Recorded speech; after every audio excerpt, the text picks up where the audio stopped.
Hello and welcome back to Women's Football Talk, and welcome to our quarter-finals preview. Now the round of 16 is finally complete and we had some fantastic games. We saw the most crazy ending to a game I can remember as Sweden beat the USA on penalties by margins. We saw Spain and Japan put on top class performances, and England managed to beat Nigeria on penalties as well. So they are the round of 16 done and dusted. We now have the quarterfinals starting tomorrow morning.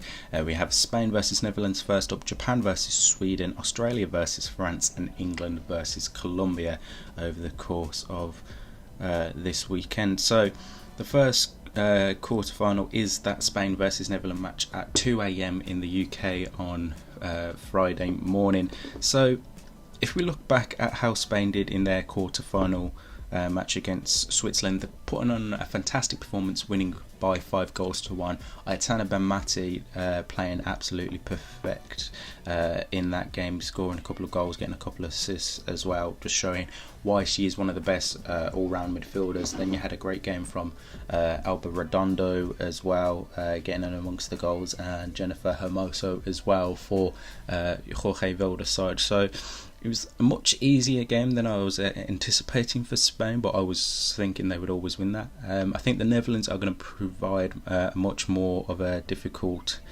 meeting between the two sides, so I wouldn't expect a big scoreline for that. If we look at the Netherlands' performance, they managed to beat South Africa by 2-0. Gilles Roord and Lynette Beerenstein with the goals.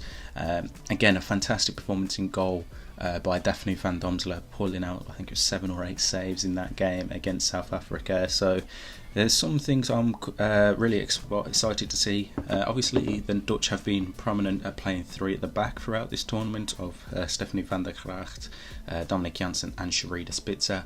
Will they do that again? Because the Spanish forwards have got the pace, especially if they do play Alba Redondo up top, even if they're bringing on Eva Navarro as well. That is what's going to cause a bit of problems. Obviously, you've got Salma Paralluelo on the opposite side as well. So it's something to think about with Andreas Jonker's side. Is, are they going to continue to stick with that back three, where for me pre-tournament there was a lot of question marks whether that would work, but so far it's obviously worked really well for them, as they conceded just the 1 goal in the group stages and in the whole tournament so far, and that was against the USA, who are arguably the best team in the world.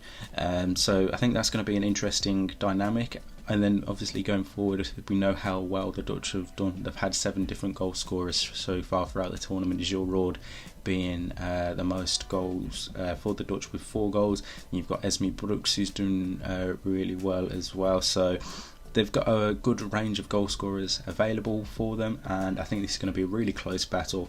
But if I was to pick one side that will go through, I think the Dutch side will just about nudge this. It wouldn't surprise me if this is a game that goes to extra time or even potentially penalties, but I've got the Netherlands just advancing there. The next game taking place is Japan versus Sweden. Now, Japan have probably been the team of the tournament so far, looking absolutely fantastic. Finally conceded in the tournament after beating Norway by 3-1. Otherwise, they've had a fantastic tournament, finishing the groups with 11 goals, none conceded, then getting a further 3 against Norway. And you've got to talk about Hinata Miyazwa, who's up top for Japan, absolutely fantastic, leading the Golden Boot race so far. Absolutely fantastic at just 23 years old as well. She has been absolutely phenomenal. The midfield of Yonendo Fukunagana, Ria Shimizu and Yusi Hasegawa has been absolutely phenomenal, working to get the ball back when teams have it, and then the closing down of the opposition team as well has just been absolutely fantastic. And for me, they've looked really, really good and the standout team of this tournament. Then if we look at Sweden, they've had a good group stage where they won all their games, beating South Africa, Italy and Argentina. But then when we watched them in that round of 16 tie against the United States, there was a lot of question marks that were creeping up again, because they just didn't seem to be at their best. The United States seemed to have a lot of their numbers a lot of the time in terms of their attacking prowess.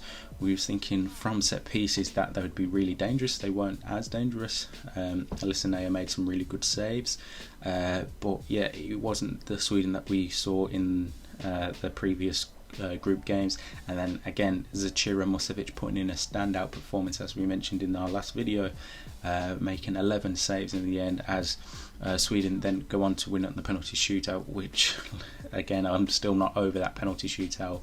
Lena Hurtig winning it by the skin of her teeth. It was just so close, and yeah, absolutely brilliant penalty shootout.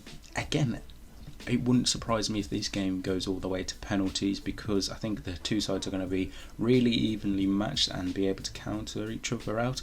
And I think what could potentially edge Sweden would be if they get their set pieces right, but then if we're thinking of what could edge Japan, it's how quick and how dangerous they've looked on the counter attack. And if they can continue to do that throughout this tournament, then they have the edge over there. And I am going to actually go with a Japan win on that one. Then if we look to Saturday's quarterfinals, starting off at 8 AM UK time, we have the co-host Australia taking on France. Australia, last time out, managed to beat Denmark by 2-0. A rather comfortable game in the end for Tony Gustavsson's side. Denmark didn't really offer that much. It was a stroll in the park for Australia. Caitlin Ford and Hayley Raso, the goal scorers. Mary Fowler playing the ball for Caitlin Ford to get that first goal, which was absolutely fantastic. And then Hayley Raso, who's looked really lively throughout this whole tournament, getting the goal, the second goal for them. And obviously the bonus was having Samantha Kerr coming back into the action, as she came on as a second half substitute, having missed all of the group stages through injury, so that's beneficial to have in her back. For France, they comfortably beat Morocco by 4-0 Karedachu Diani scoring, Kenza Dali, Eugenia Le Sommer getting 2 goals, and it was just really easy. 3-0 about half time, coasting throughout the second half. It did allow Morocco to grow back into the game a bit more, but their French defence was really strong and they were hard to break down. So I think what you would say on paper, looking at the game so far, I would have France edging this. But if Sam Kerr comes into the start, we know the problems she can cause. We've seen it week in, week out for Chelsea at club level. Everyone around the world has seen it for whatever club she's played for, and on the international stage she can cause a lot of problems in the defences of the opposition. So it's going to be a really interesting battle to see, does Sam Kerr actually start, and what problems can she cause Hervé Renard's defence. But for me, I've got France advancing through to the semi-final. And then the final one, England versus Colombia. England weren't at their best. Many will say that we're lucky to get through to the quarterfinals after Nigeria absolutely outplayed them. They managed to keep the result 0-0 throughout the whole 120 minutes, and then winning on penalties 4-2. And I think if England play like they did against Nigeria, then they've got no chance. Not saying that Colombia are a world-class side, but you can't be having 2 back-to-back performances like that and hoping to be a team that can lift the trophy. Yes, they'll be able to flip the switch and can go back to what we know of England, especially if they play like they did against China. But it's just a bit. I think more questions are going to be asked of this England team compared to what it was pre that game. Obviously, no Lauren James, as she was sent off against Nigeria. We don't know the full extent of Kira Walsh recovery. Yes, she played over 100 minutes, I believe, against Nigeria, but then we saw her going off again, didn't look too comfortable, so that's something you've got to take into consideration. And then on the Colombia side, Catalina Uzmi getting the goal for them as they beat Jamaica by 1-0. been a real surprise package of the tournament. I don't think many people were expecting them to do this well.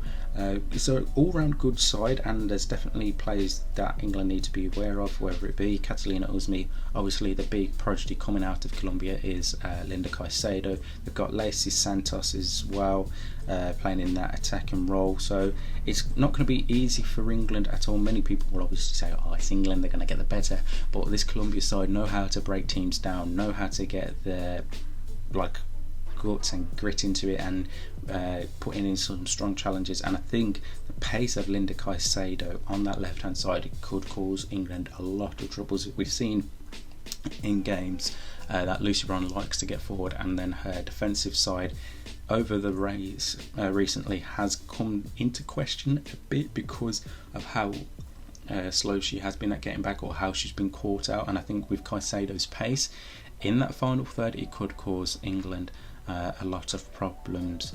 But I do have England just about winning that one. It wouldn't surprise me again if that goes to extra time. So they are my quarterfinal predictions. I have Netherlands going through, I have Japan going through, I have France going through, and I have England going through. Let me know in the comments section below what your quarterfinal predictions are, and make sure you're subscribed to the channel so you never miss a video of ours with the post notification bell turned on, and that you're following us on Twitter and Instagram for all the latest news and stories from around the world of women's football. In the meantime, we'll see you soon.